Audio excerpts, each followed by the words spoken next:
Hey, fellow babies, welcome back to the Pachter Factor on Sifted.net. If you're watching this and you haven't heard about it before, that means you're a Sifted.net subscriber. If you're watching it and you've already read all about it, because the press seems to love picking up the pack and reporting on it, then you're watching on YouTube, and that's fine. We get that a week later, so I want everybody to enjoy pack loving. But if you join Sifted.net, you get it first. You'll hear it from me almost as soon as I say it. Just to put us in context, I'm at home because I was at DICE 2016 this week. I am really tired, really hungover, because little known to you, game people drink a lot and they're very social. And so if you want to hang with those guys, you have to keep up with them. And even though I probably weigh 100 pounds more than Todd Howard, he can drink. He can hold his wine. I'm telling you, for a guy who weighs a lot less than me, I think he can hold as much as me. So here's our first question. Actually, I'd love to credit this question, but the Sifted site got literally 100 questions that asked variations of the same question. What's your take on the closure of GameTrailers? And, you know, I guess I can answer this a bunch of different ways. It makes me sad. So I think that the guys who came up with the original, GameTrailers, they, really had a great idea. And they went about it right. They had professional people making professional content. And I think that one of the reasons people went there was it was kind of a one-stop shop. You got reviews, you got early breaking trailers. They're very good at getting stuff early. They didn't really overwhelm you with ads. It had a pretty active community, so I think they really did a great job. I mean, they got more money, they got higher production values. They were doing live broadcasts from E3. It was really a big deal. But Viacom lost interest, and they started cutting, and ultimately they sold. And they sold it to some guys who thought, hey, we can cut costs and keep all the revenue, and that means we'll make more profit. And so they cut costs, and among the things they cut were the entire production team that made the Pack Attack. So I chose not to stay there, and I don't know, I can't speak for everybody else who wasn't there at the end, but a lot of other, the original content creators were gone. Mostly because the production team was gone. And, they tried. I mean, they replaced some of them with some pretty high quality people. They were just trying to do it on the cheap, and it kind of became a Me Too service. And, I miss it. I think it's sad, but I think it speaks to kind of how the internet works, that if you don't have viewers, you can't make a lot of revenue, and you can't advertise. I mean, advertising revenue comes in on dollars per 1,000 views, and so obviously if you have 5 million views, then you get more advertising revenue than if you have 1 million views. And what drives views is the quality of the content. If it's really good, people will come. And I think that the beginning of the end was, I think, when Viacom decided to de-emphasize the site. The middle part of the end was when Viacom sold it and all of us left, and the end of the end was they just didn't have enough content to make it. So I think it's really sad. I suppose it's fair to ponder, is there a replacement? And the answer is there are many replacements. I mean, there's lots of places to go for great content. It's hard to track it, it's hard to find it. I think that's one of the things that Sifted.net does a pretty good job of. So I'm encouraging Shane, who runs Sifted, who used to be the executive producer, at GameTrailers, to get more original content, because I think he can build something that's just like that. And if we could only get Marcus Beer to quit being such a dick and come and join us, and if we could get Kyle Bosman to quit being so afraid and come and join us, I think we'd have a pretty damn good lineup. But it was a good one. It was a really good site, and it was ahead of its time. I mean, it was out 5 or 7 years before anybody that was really big was doing anything like that with video. They were the first, and I think they really did a great job. So I miss them. Next question this week from Sifted, from Key Daz. What do you think caused EA to leave E3 this year, and what changes do you see E3 making to avoid other publishers from following suit at future conferences? I'm not sure what EA is doing. My understanding from reading it in the press is that EA is going to, adopt more of a consumer focus, and so they're going to have essentially their own conference. I think it's analogous to Origin. I mean, why do you need Origin if you got Steam, right? So why do you need EA's press conference and 2 or 3 day consumer show when you got E3? I think they're making a mistake, but it's early. They haven't done it yet, so let's see if they pull it off. My bias is that the press is covering E3, and unless EA does their conference, not their conference, their event, which has to be a couple of days, someplace really close to E3 at exactly the same time, I think people are going to miss it completely.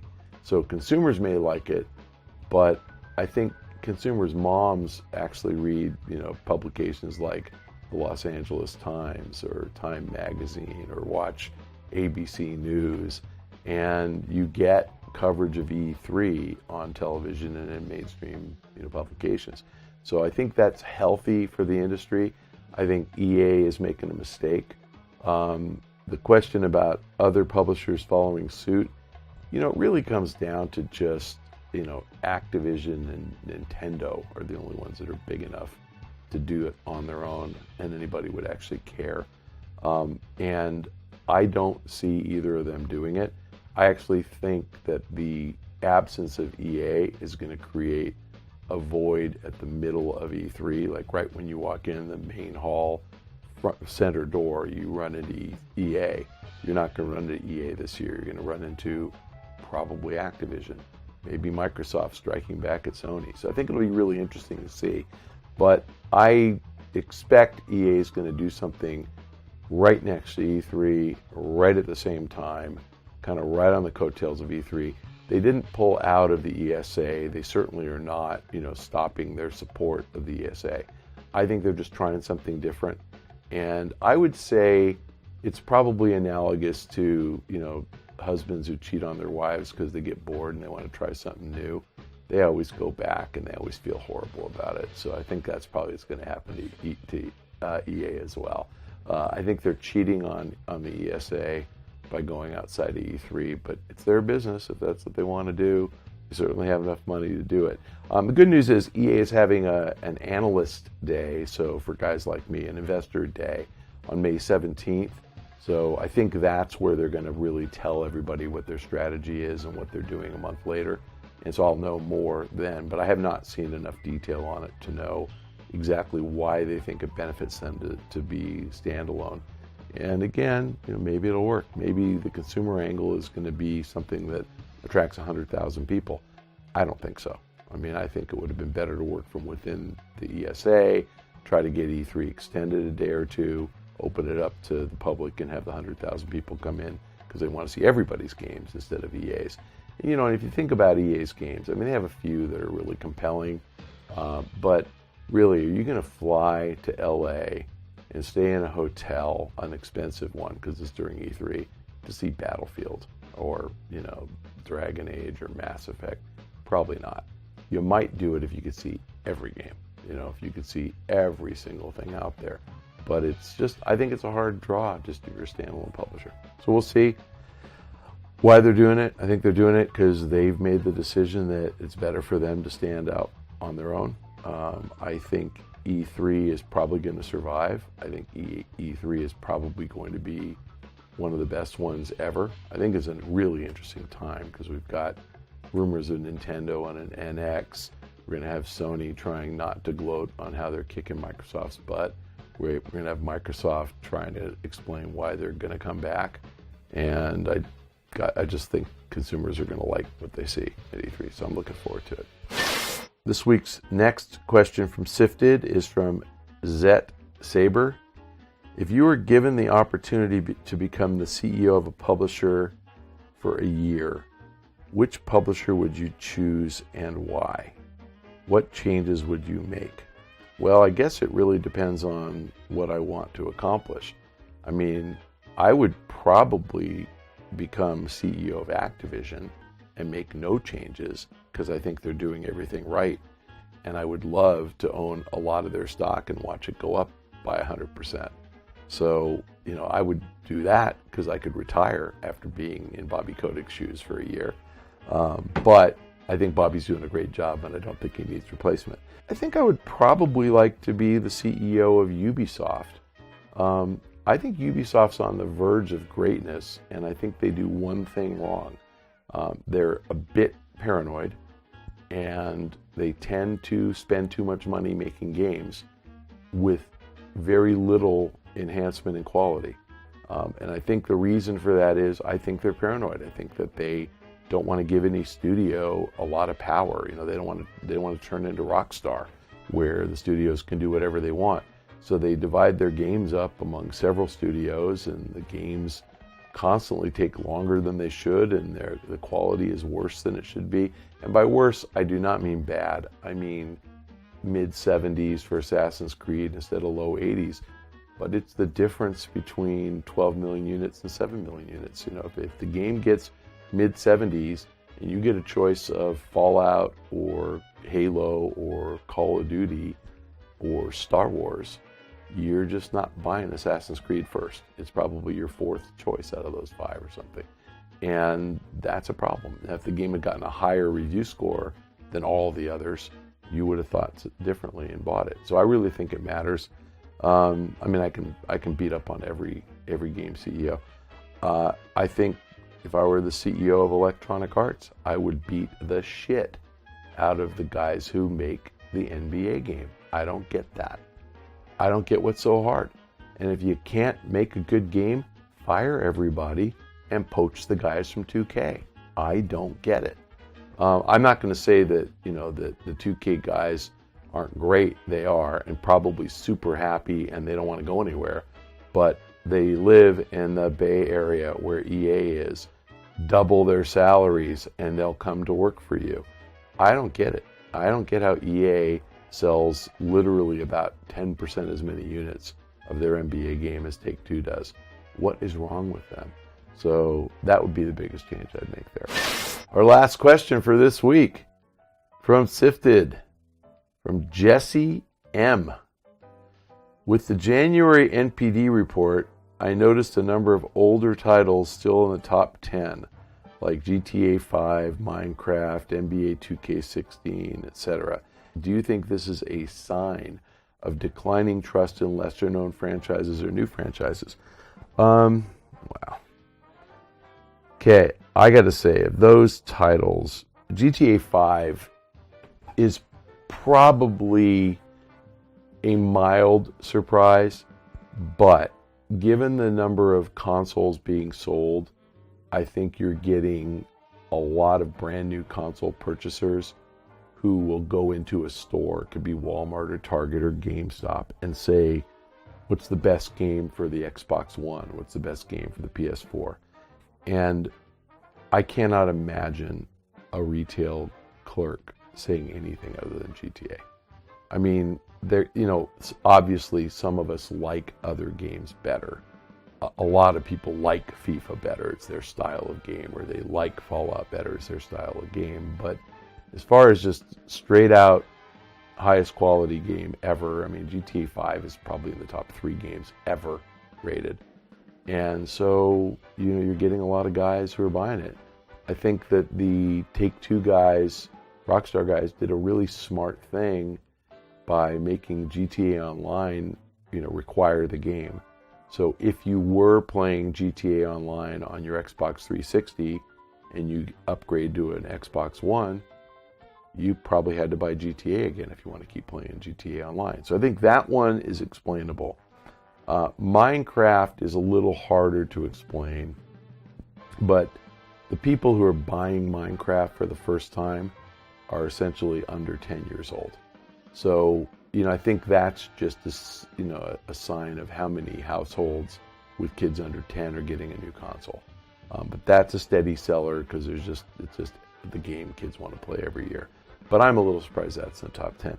NBA 2K16, came out September 30th. I mean, something like that. So it's not exactly an older title. The basketball season started in October. So the January MPD, you're talking about 3 months into the basketball season. Basketball tends to be a steady seller. So that game is always a top 10 title in January. So that's not a surprise at all. So I think this is more a sign of lack of familiarity of new franchises.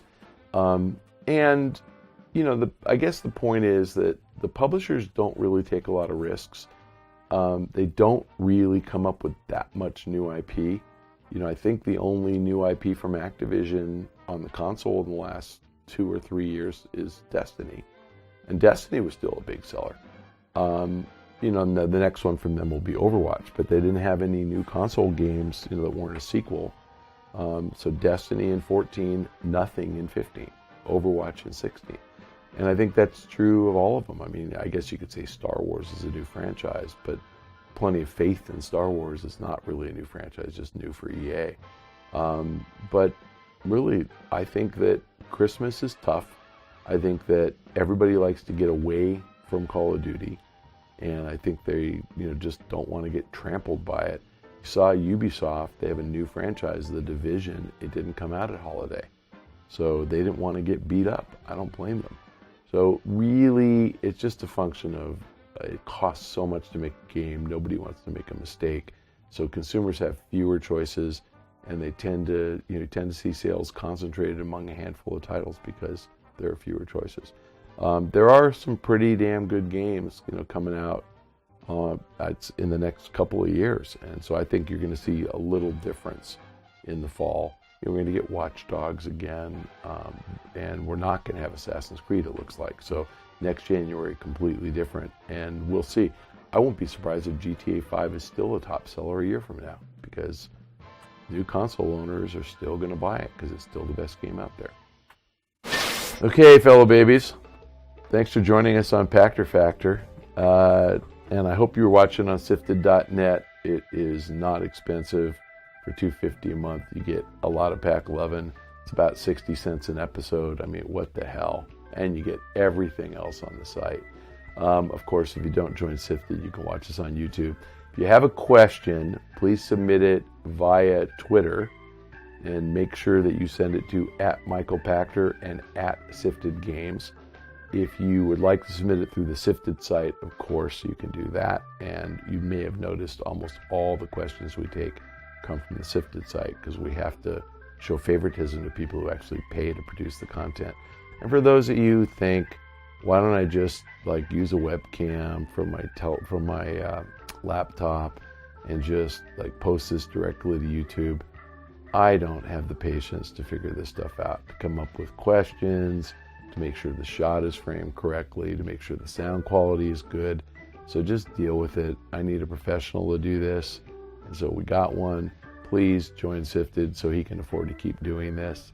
And if you don't, watch it several times on YouTube and don't block the ads so we can afford to sit through this, and do it again and again and again. Thank you.